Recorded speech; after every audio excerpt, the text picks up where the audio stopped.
So some of the key points here for the Warriors. Now, the first thing that really stands out is a league-leading 15 back-to-backs yet again.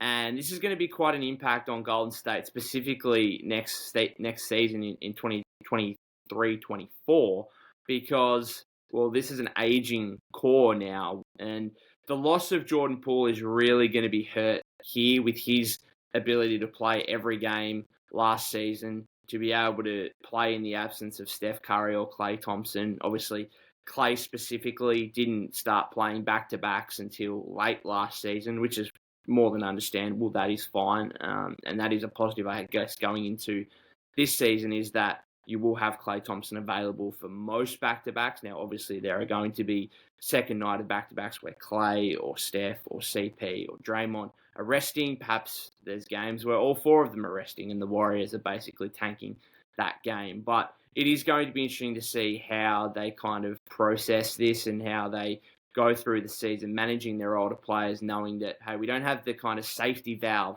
that Jordan Poole was able to provide last season. For all the issues that JP had on the floor, the ability and capacity for him to actually get on the floor and play every single game, average over 20 points a night.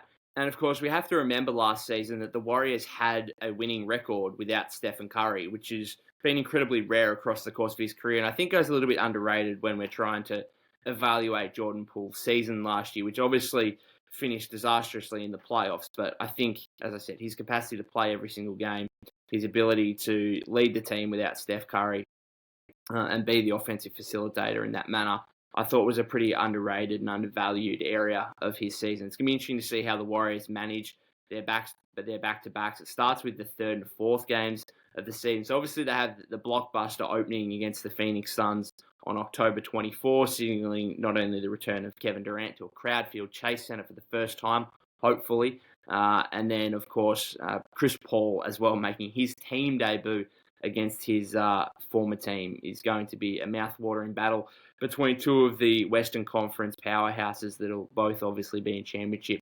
contention next season, or hope to be anyway.